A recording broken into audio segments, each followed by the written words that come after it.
இன்று முதல் நான் உன்னை ஆசீர்வதித்திடுவேன். நன்மைகளால் உன் வாழ்வை நானே நிறைத்திடுவேன். இன்றைய நாள் உங்கள் அனைவருக்கும் ஆசீரின் நாளாக அமைய உங்களுக்காக ஜெபித்து நிற்கும் நான் உங்கள் அன்பின் அருட்தந்தை ரமேஷ் கிறிஸ்டி. இன்று முதல் நான் உன்னை ஆசீர்வதித்திடுவேன். நன்மைகளால் உன் வாழ்வை நானே நிறைத்திடுவேன். ஆண்டவரது இல்லத்தில் நடப்பட்டிருக்கும் பொழுது வாழ்நாள் எல்லாம் செழிப்புற்று இருப்பீர்கள். தந்தை, மகன், தூய ஆவியாரின் பெயராலே ஆமென். நம் ஆண்டவராகிய இயேசு கிறிஸ்துவின் அருளும் கடவுளின் அன்பும் தூய ஆவியாரின் நட்புறவும் உங்கள் அனைவரோடும் இருப்பதாக, ஆன்மாவோடும் இருப்பதாக. பலியிலே கலந்து கொள்ள தடையாக இருக்கும் மீறுதல்கள் பலவீனங்களுக்காக மனம் வருந்துவோம், மன்னிப்பு வேண்டி செபிப்போம்.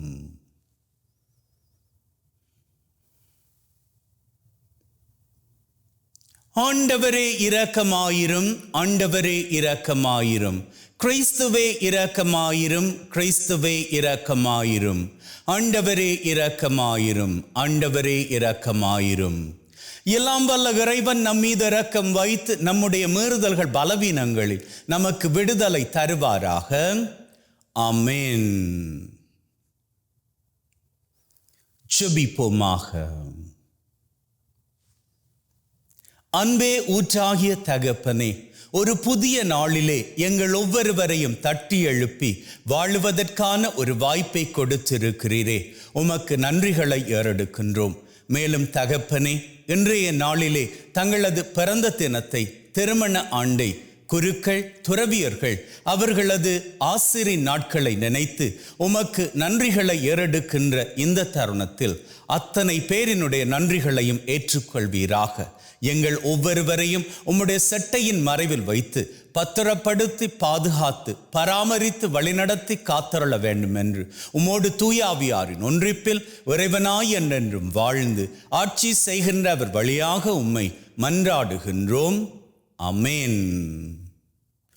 திருத்தூதர் பவுல் கொரிந்தியருக்கு எழுதிய 2ஆம் திருமுகத்திலிருந்து வாசகம். சகோதர சகோதரிகளே, குறைவாக விதைப்பவர் குறைவாக அறுவடை செய்வார், நிறைவாக விதைப்பவர் நிறைவாக அறுவடை செய்வார். இதை தெரிந்து கொள்ளுங்கள். ஒவ்வொருவரும் தம்முள் தீர்மானித்தபடியே கொடுக்கட்டும். மன வருத்தத்தோடோ கட்டாயத்தினாலோ கொடுக்க வேண்டாம். முகமலர்ச்சியோடு கொடுப்பவரே கடவுளின் அன்புக்குரியவர். கடவுள் உங்களை எல்லா நலன்களாலும் நிரப்ப வல்லவர். எந்த சூழ்நிலையிலும் எப்போதும் தேவையானதெல்லாம் உங்களுக்கு தருவார். அனைத்து நற்செயல்களையும் செய்வதற்கு தேவையானது எல்லாம் உங்களுக்கு மிகுதியாகவே தருவார். ஒருவர் ஏழைகளுக்கு வாரி வாரி வழங்கும் போது அவரது நீதி என்றென்றும் நிலைத்திருக்கும் என்று மறைநூலில் எழுதியுள்ளது அல்லவா? விதைப்பவருக்கு விதையையும் உண்பதற்கு உணவையும் வழங்குபவர் விதைப்பதற்கு வேண்டிய விதைகளை வழங்கி அவை முளைத்து வளர செய்து அற செயல்களாகிய விளைச்சலை மிகுதியாக தருவார். இது ஆண்டவர் வழங்கும் அருள்வாக்கு. இறைவனுக்கு நன்றி. மனமிறங்கி கடன் கொடுக்கும் மனிதர் நன்மை அடைவர். ஆண்டவருக்கு அஞ்சி நடப்போர் பேறு பெற்றோர். அவர் தம் கட்டளைகளில் அவர்கள் பெருமகிழ்வு அடைவர்.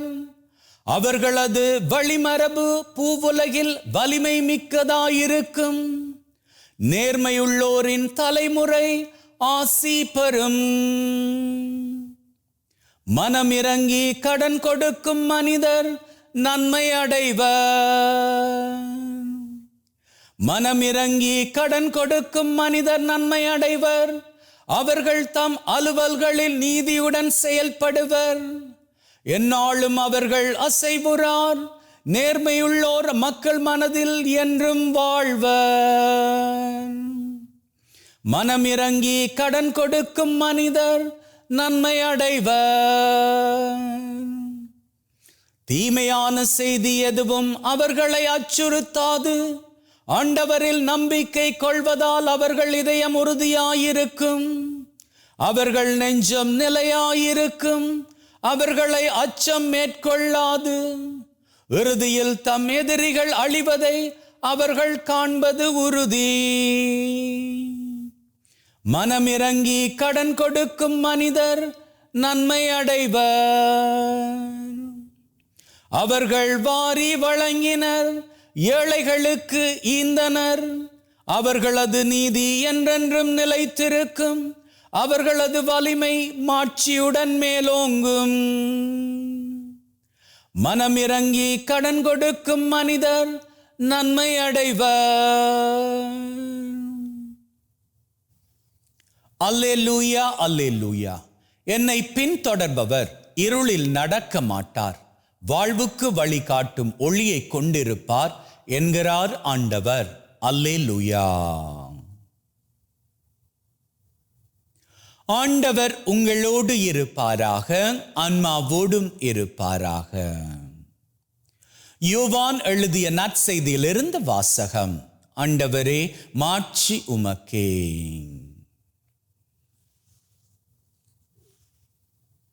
அக்காலத்தில் இயேசு தாம் சீடர்களுக்கு கூறியது, கோதுமை மணி மண்ணில் விழுந்து மடியாவிட்டால் அது அப்படியே இருக்கும். அது மடிந்தால் தான் மிகுந்த விளைச்சல் அளிக்கும் என உறுதியாக உங்களுக்கு சொல்லுகிறேன். தமக்கன்றே வாழ்வோர் தம் வாழ்வை இழந்து விடுவர். இவ்வுலகில் தம் வாழ்வை பொருட்டாக கருதாதோர் நிலை வாழ்வுக்கு தம்மை உரிமையாக்குவர். எனக்கு தொண்டு செய்வோர் என்னை பின்பற்றட்டும். நான் இருக்கும் இடத்தில் என் தொண்டரும் இருப்பர். எனக்கு தொண்டு செய்வோருக்கு தந்தை மதிப்பளிக்கிறார். இது கிறிஸ்து வழங்கும் நற்செய்தி. கிறிஸ்துவே உமக்கு புகழ்.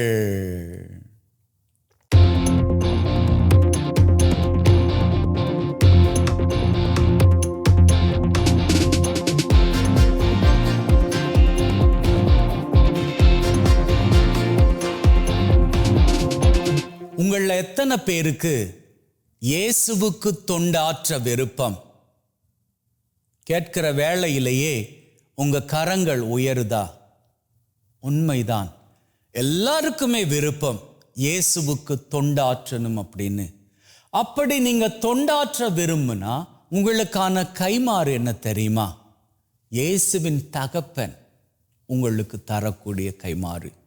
அதாவது இயேசுவுக்கு என்னெல்லாம் ஆசீருண்டோ எல்லா ஆசீர்வாதங்களையும் தகப்பன் உங்களுக்கு கொடுப்பார். இயேசு ஆண்டவரது உடல்ல வியாதி இல்லை, உள்ளத்துல கவலை இல்லை, வாழ்க்கையில எப்பொழுதுமே மகிழ்ச்சி தான். இத்தனை ஆசீர்வாதங்களையும் அவர் உங்களுக்கு கொடுப்பார். அப்போ நீங்க என்ன பண்ணிக்கணும்? இயேசுவுக்கு தொண்டாற்றணும். இயேசுவுக்கு தொண்டாற்றுவது அப்படின்னா என்ன? சர்ச்சுக்கு போவது, ஜெபமாலை ஜபிப்பது, சிலுவை பாதை சொல்லுவது, பக்தி முயற்சிகள் மேற்கொள்வது, இவை மட்டுமா? இவை மட்டும் கிடையாது. அப்போ அடுத்தவர்களுக்கு உதவி செய்வது, சேரிட்டி பண்ணுவது, நீங்க போகின்ற வேளையில பயணத்துல பாதையில சந்திக்கக்கூடிய தேவையில் இருக்கக்கூடிய ஒருவருக்கு நீங்க கொடுக்கக்கூடிய பணமோ பொருளோ உதவியோ, அவை மட்டுமா? அவை மட்டும் கிடையாது. இவையெல்லாம் பண்ணத்தான் வேணும். ஆனா இவற்றோடு சேர்த்து இவற்றிலும் பார்க்க மேலான காரியங்கள், ஆனா சிம்பிளான காரியங்கள். எப்படி அப்படின்னா, மதர் தெரேசா சொல்லுவாங்க, we all cannot do great things, but we can do small things with great love. அதாவது உள்ளத்துல அவ்வளவு பாசத்தோடும் நேசத்தோடும் நாம செய்யக்கூடிய சின்ன சின்ன காரியங்கள், சின்ன சின்ன காரியங்கள். வீட்டில் நாம் தூங்கிட்டு இருப்போம். சரி, நாம் எந்திரிக்கிற நேரம் 5 மணி அப்படின்னு வச்சுப்போமே. நம்ம அம்மாவோ அப்பாவோ எழுப்புறாங்க. அவங்க எழுப்புற வேளையில் எதுவுமே சொல்லாம அன்னைக்கு நாம் எந்திரிக்கிறது சின்ன காரியம். அப்படி நாம் எந்திரிக்கிறப்போ வழமையா நாம் ஏதாச்சும் குறை பேசிட்டு எழும்புறவங்களாக இருப்போம் அப்படின்னு வச்சுப்போமே. அன்னைக்கு நாம் எதுவுமே சொல்லாமல் அம்மா அப்பா நம்ம எழுப்புற நேரத்தில் அல்லது நாம் எல்லாம் வச்சுருக்கிறோம், அந்த எல்லாம் அடித்த உடனே எந்திரிச்சு நம்முடைய படிப்பை நாம் தொடர்றதோ அல்லது நம்முடைய காரியங்கள் அன்றாட காரியங்களை நாம் ஆரம்பிக்கிறதோ இவற்றெல்லாம் செய்வோமாக இருந்தால் நம்ம சுற்றி இருக்கிறாங்களே நம்முடைய அம்மா அப்பா, அவங்களுக்கு அது சந்தோஷத்தை கொடுக்கும். நாம் செய்யக்கூடிய இந்த சின்ன காரியம் அது மட்டுமல்ல, அப்பா ஏதாவது ஒரு காரியம் கேட்டால் உடனடியாக அதை செய்வது, அம்மா ஏதாவது பண்ண சொன்னால் அதை பண்ணிக்கிறது, எப்பொழுதும் தன்னுடைய மனைவி மீது எரிந்து விழாமல் மனைவியை பாசத்தோடு பார்த்து கொள்வது, கணவனை கண்டுக்காம விடுறதிலும் பார்க்க கணவன்கிட்ட பேசுறது, அவர் வேலை முடிச்சு வர்ற நேரத்தில் அவர் என்னதான் கோபமாக வந்தாலும் அவரை அன்போடு பேசி அவருக்கு தேவையானவற்றை எடுத்து கொடுப்பது, சின்ன சின்ன காரியங்கள். இந்த சின்ன சின்ன காரியங்கள் நாம் பண்ணுகிற பொழுது இயேசு ஆண்டவர் சொன்னார் அல்லவா, நீங்கள் இந்த சின்னம் சிறு சகோதர சகோதரிகளுக்கு செய்பவற்றை எல்லாம் எனக்கே செய்கிறீர்கள் அப்படின்னு. அதுதான் நாம் இயேசுவுக்கு தொண்டாற்றுவதாகும். அதோடு கூட நம்முடைய சமூகத்தில் நல்லா கவனிங்க, நம்ம வாழக்கூடிய சூழ்நிலையில் நம்ம சுற்றி ஒரு சமூகம் இருக்குது.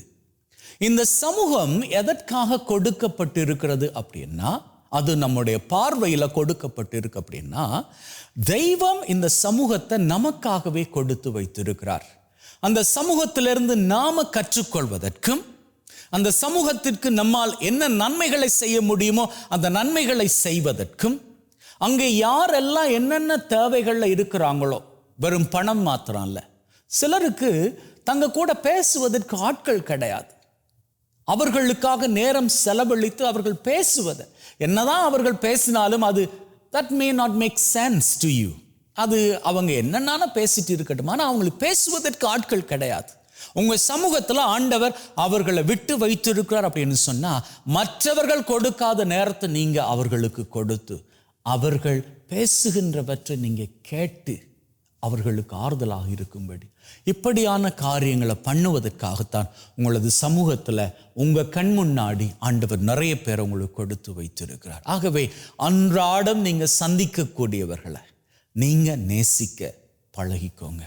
சமயங்களில் உங்களை சந்திக்கக்கூடியவங்க அன்னைய தேதிக்கு உங்ககிட்ட பேச்சு கொடுக்கக்கூடியவங்க உங்கள் கோபத்தை தூண்டும் விதமாக பேசலாம். வேணும்னே கிடையாது, ஆனால் சூழ்நிலை அப்படி அமைந்து கொள்ளலாம். அப்படியாக அவர்கள் உங்களை கோபமூட்டும்படியாக பேசினாலோ ஏதாவது செயல்கள் செய்தாலோ நீங்கள் என்ன தெரியுமா பண்ணணும்? எதுவுமே பேசக்கூடாது. வேணும்னா நீங்கள் சிரிச்சிட்டு கடந்து போயிருங்க. கூடுமான வரைக்கும் அமைதியை காத்துக்கொள்ளுங்க. ஏன் தெரியுமா? அவங்க உங்களை கோபப்படுத்துகிற வேளையில் உங்கள் உள்ளத்திலிருந்து கோபமான வார்த்தைகள் பொங்கி எழும். அந்த வார்த்தைகளை நீங்கள் வெளியில் விட்டீங்க அப்படின்னு வச்சுக்கோங்களேன், அவங்க அதுக்கப்புறம் கிளம்பிடுவாங்க. உங்கள் நிம்மதி போயிடும். நிம்மதி போனால் சந்தோஷம் போயிடும். சந்தோஷம் போனால் அதுக்கப்புறம் அன்றைய நாளே வீணாக போயிடும்.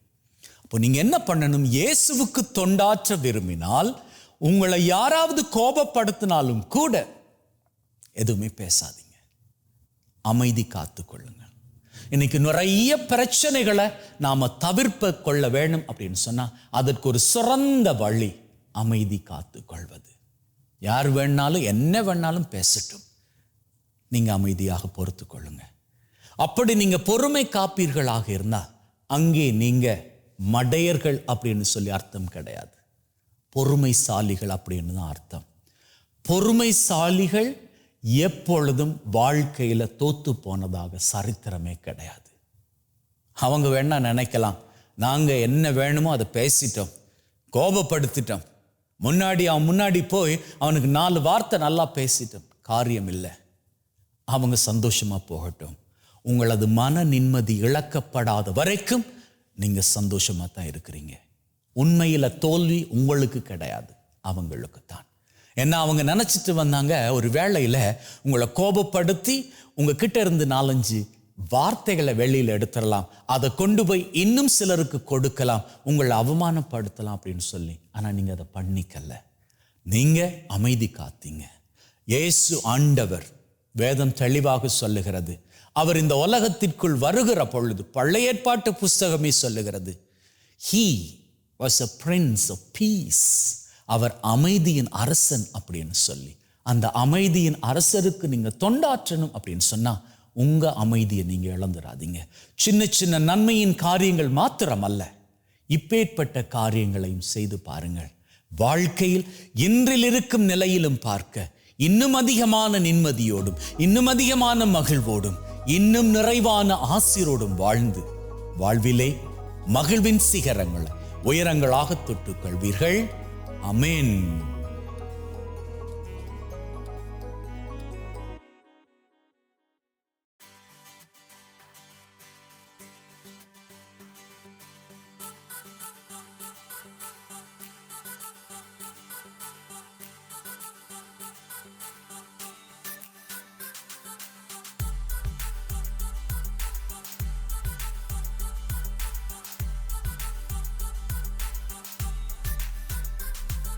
ஆண்டவரே, அனைத்துலகின் நிறைவா உம்மை போற்றுகின்றோம். ஏனெனில் உமது அருட்பெருக்கிலிருந்து இந்த அப்பத்தை பெற்றுக்கொண்டோம். நிலத்தின் விளைவும் மனிதொழைப்பின் பயனுமாகிய இந்த அப்பத்தை உமக்கு ஒப்புக் கொடுக்கின்றோம். வாழ்வழிக்கும் அப்பமாக மாறும்.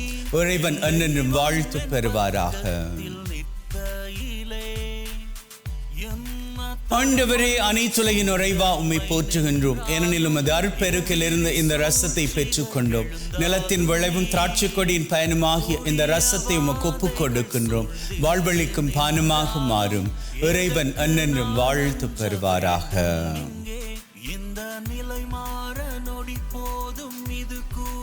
Wash away from my iniquities, cleanse me from all my sins. சகோதர சகோதரிகளே, பிள்ளைகளே, என்னுடையதும் உங்களுடையதுமான இந்த பலி நம் தந்தையாகிய இறைவனுக்கு ஏற்றதாகும்படி மன்றாடுங்கள்.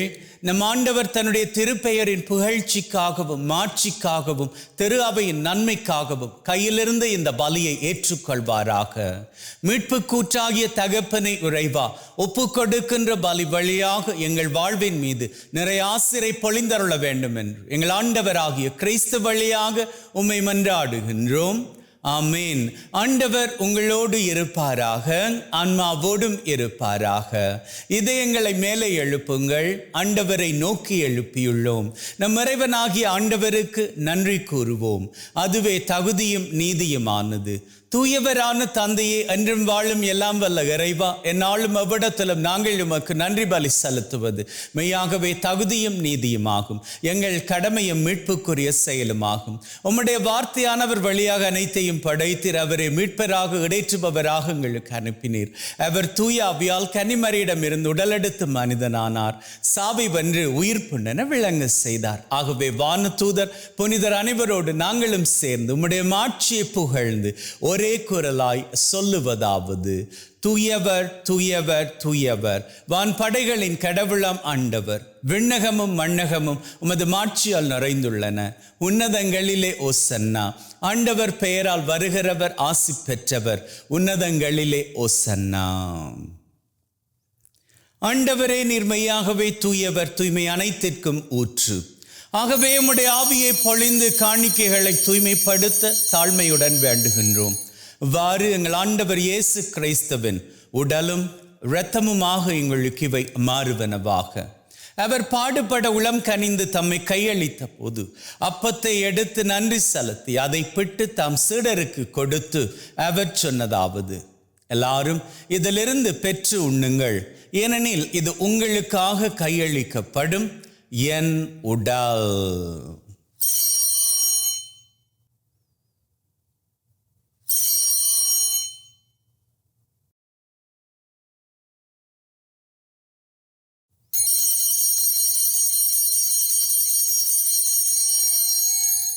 அவ்வண்ணமே உணவருந்திய பின் கிண்ணத்தை எடுத்து நன்றி செலுத்தி தம் சீடருக்கு கொடுத்து அவர் சொன்னதாவது, எல்லாரும் இதிலிருந்து பெற்று பருகுங்கள், ஏனெனில் இது புதிய நித்திய உடன்படிக்கைக்கான என் இரத்தம், பாவ மன்னிப்புக்கென்று உங்களுக்காகவும் எல்லாருக்காகவும் சிந்தப்படும். இதை என் நினைவாக செய்யுங்கள்.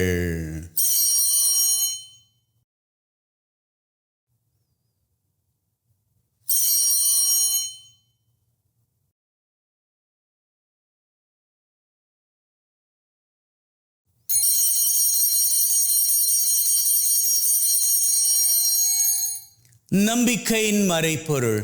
ஆண்டவரே, நீர் வரும் வரை உமது இறப்பை அறிக்கை செய்கின்றோம், உமது உயிர்ப்பையும் எடுத்துரைக்கின்றோம். ஆகவே ஆண்டவரே, நாங்கள் கிறிஸ்துவின் இறப்பை உயிர்ப்பை நினைவு கூர்ந்து வாழ்வு தரும் அப்பத்தை மீட்பளிக்கும் கிண்ணத்தை உமக்கு ஒப்புக் கொடுக்கின்றோம். திருமண் நின்று உமக்கு ஊழியம் புரிய தகுந்தவர்கள் என எங்களை ஏற்றுக்கொண்டீர்.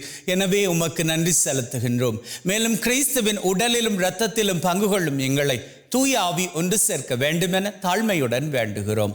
ஆண்டவரே, உலகெங்கும் பரவி இருக்கும் உம்முடைய திரு அவை, எங்கள் திரு தந்தை லியோ, எங்கள் ஆயர் தாமஸ், உம்முடைய குருக்கள், துறவியர்கள், பொதுநிலையினர், எங்கள் அனைவரையும் பரம அன்பின் உறுதி பெற செய்தருளும்.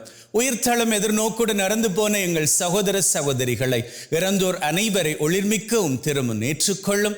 எங்கள் அனைவர் மீதும் இரக்கமாயிரும். கடவுளின் கன்னித்தாயான மாட்சிமிக்க மரியா, அவருடைய கணவரான புனித யோசேப், இவ்வுலகில் உமக்கு உகந்தவர்களாயிருந்த புனிதராகிய அனைவருடன் நிலை வாழ்வில் தோழமை கொண்டு திருமகன் கிறிஸ்து வழியாக உம்மை புகழ்ந்தேற்றும் வரம் அருள உம்மை மன்றாடுகின்றோம். உள்ளங்களே, தெய்வீக பிரசன்னம் இங்கே. ஆண்டவருடைய பிரசன்னத்தில் நமக்கு தேவையான அத்தனை காரியங்களையும் வேண்டி நிற்போம்.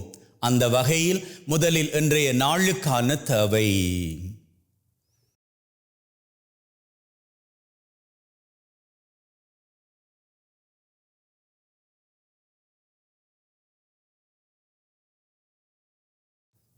இந்த வாரத்திற்கான தேவை.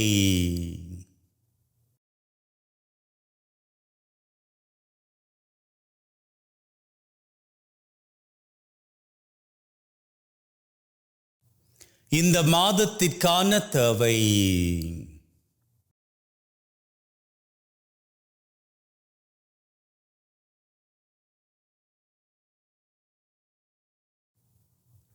இந்த வருஷத்திற்கான தேவை.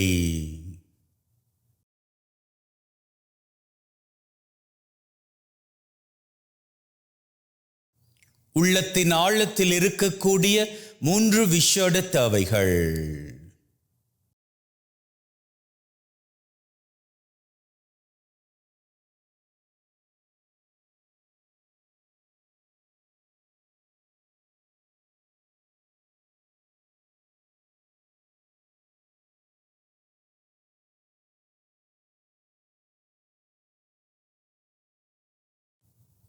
இந்த 7 தேவைகளோடு உலகிலே நிரந்தர சமாதானம் நிலைக்கும்படியாகவும் வேண்டி நிற்போம்.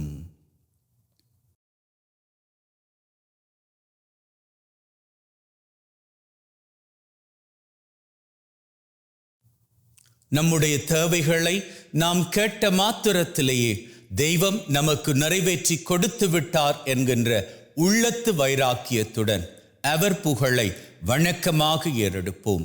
இவர் வழியாக, இவரோடு, இவரில் எல்லாம் வல்ல இறைவனாகிய தந்தையே, தூய ஆவியின் ஒன்றிப்பில் எல்லா புகழும் மாட்சியும் என்றென்றும் உமக்கு உரியதே. ஆமீன், ஆமீன், ஆமீன்.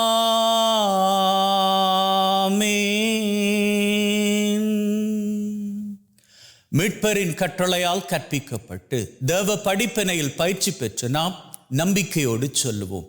விண்ணுலகில் இருக்கிற எங்கள் தந்தையே, உமது பெயர் தூயது என போற்றப் பெறுக. உமது ஆட்சி வருக. உமது திருவுளம் விண்ணுலகில் நிறைவேறுவது போல மண்ணுலகிலும் நிறைவேறுவதாக. எங்கள் அன்றாட உணவை இன்று எங்களுக்கு அளித்தருளும். எங்களுக்கு எதிராக தீமை செய்வோரை நாங்கள் மன்னிப்பது போல எங்கள் பாவங்களை பொறுத்தருளும். எங்களை சோதனைக்குட்படுத்தாதையும் தீமையிலிருந்து எங்களை விடுவித்தருளும். ஆண்டவரே, தீமை அனைத்திலும் இருந்து எங்களை விடுவித்து எங்கள் வாழ்நாளில் அமைதியை கனிவுடன் அருள உம்மை வேண்டுகின்றோம். உம்முடைய இரக்கத்தின் உதவியால் நாங்கள் பாவத்திலிருந்து எப்பொழுதும் விடுதலை பெற்று யாதொரு கலக்கமும் இன்றி நலமாயிருப்போமாக. நாங்கள் எதிர்நோக்கி இருக்கும் பேரின்பத்திற்காகவும் மீட்பராகிய இயேசு கிறிஸ்துவின் வருகைக்காகவும் காத்திருக்கின்றோம். ஏனெனில் ஆட்சியும் வல்லமையும் மாட்சியும் என்றென்றும் உமக்குரியதே. ஆண்டவரே இயேசு கிறிஸ்துவே, அமைதியை உங்களுக்கு விட்டு செல்கிறேன், என் அமைதியை உங்களுக்கு தருகிறேன் என்றும் திருத்தூதர்களுக்கு சொன்னீரே. எங்கள் மீறுதல்கள் பலவீனங்களை பார்க்காமல் உம்முடைய திரு அவை நம்பிக்கையை கண்ணோக்கி அதற்கு அமைதியும் ஒற்றுமையும் தந்தரள திருவிழம் கொள்வீராக. என்றென்றும் வாழ்ந்து ஆட்சி செய்கின்றவர் நீரே. ஆமேன். ஆண்டவருடைய அமைதி உங்கள் அனைவரோடும் என்றும் இருப்பதாக, ஆன்மாவோடும் இருப்பதாக. ஒருவர் ஒருவருக்கு கிறிஸ்துவின் அமைதியை பகிர்ந்து கொள்வோம்.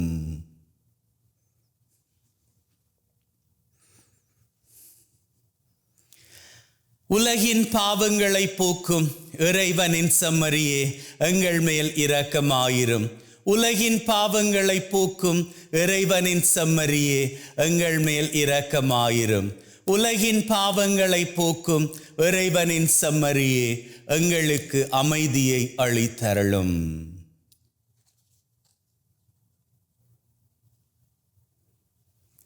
இதோ நம் ஆண்டவராகிய இயேசு கிறிஸ்து நம் ஒவ்வொருவரையும் ஒற்றுமையோடும் மகிழ்வோடும் அன்புறவோடும் வாழும்படி அழைத்து நிற்கும் தெய்வம். அழைக்க பெற்ற நாங்கள் பேறு பெற்றோர். ஆண்டவரே, தேவரீர் என் உள்ளத்தில் எழுந்தருள நான் தகுதியற்றவன், ஆனால் ஒரு வார்த்தை மட்டும் சொல்லி அருளும், என் ஆன்மா நலமடையும்.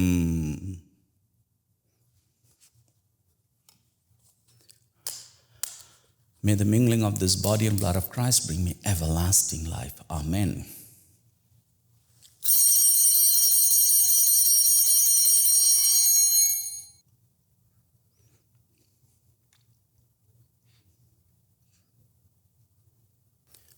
இயேசுவே, உம்மை என் இருதயத்தில் பெற்றதற்காக நன்றி. என்னுள் வாசமாய் இருந்து என்னை வழிநடத்தும். என் சிந்தனை, வார்த்தை, செயல் அனைத்தும் உமக்கு பிரியமானவையாக இருக்க அருள் தாரும். என்னை உம்மை விட்டு பிரியாதபடி காத்தருளும். ஆமேன். ஜெபிப்போமாக. அன்பே ஊற்றாகிய தகப்பனே, இந்த பலி மூலமாக எங்களை ஆசீர்வதித்திருக்கிறீரே, உமக்கு நன்றிகளை ஏறெடுக்கின்றோம். மேலும் தகப்பனே, இன்றைய நாள் பூராகவும் நீர் எங்களோடு வழித்துணையாக வருவீராக. நாங்கள் கையிட்டு செய்கின்ற அத்தனை காரியங்களிலும் எங்களுக்கு ஆசீரும் நன்மையும் கிருபையும் பெருக நீர்தாமே உதவி செய்ய வேண்டும் என்று எங்கள் ஆண்டவராகிய கிறிஸ்து வழியாக உம்மை மன்றாடுகின்றோம். ஆமென். ஆண்டவர் உங்களோடு இருப்பாராக, ஆன்மாவோடும் இருப்பாராக. எல்லாம் வல்ல இறைவன் தந்தை, மகன், தூய ஆவி உங்கள் அனைவரையும் ஆசீர்வதிப்பாராக. ஆமென். சென்று வாழுங்கள். திருபலி நிறைவேறிற்று. இறைவனுக்கு நன்றி. அன்பின் உள்ளங்களே, ஆண்டவர் பிரியப்படுவதன்படி எந்நாளும் மகிழ்ந்திருப்போம். May God bless you and see you all tomorrow. புயல் காற்றில் சாயாத புல் வாழ்க்கை எங்கும் இல்லை, அதற்காக அது தோல்வி என்றிங்கு சொல்வதுமில்லை. புரியாத மனதுக்கு நிலவோடு இருப்பது கரையே, புரிந்தாலே வானுக்கு அது கூட அழகின் அழகே. இரு துண்டாக உடைந்தாலும் கண்ணாடி தான் காட்டும் பிம்பத்தின் மாற்றங்கள் கிடையாதே. அது போல் உன்னை யார் இங்கு உடைத்தாலும் உன் தேவன் உருவாக்க உன் பக்கம் மறவாதே. உன் காயங்கள் ஆறும் நாட்கள் இனி தூரங்கள் இல்லை மனமே. தலை போனாலும் கூட புட்கள் தன் நம்பிக்கை கொண்டு தளிக்கும். இந்த நிலை மாற நொடி போதும், இது கூட நிலை இல்லை, இது கூட கடந்திங்கு போய்விடும். இந்த உலகத்தில் மாறாத ஒன்றென்றால் அது கூட மாற்றம்தான், அதை மட்டும் மறவாதே. இந்த நிலை மாற நொடி போதும், இது கூட நிலை இல்லை, இது கூட கடந்திங்கு போய்விடும். இந்த உலகத்தில் மாறாத ஒன்றென்றால் அது கூட மாற்றம்தான், அதை மட்டும் மறவாதே.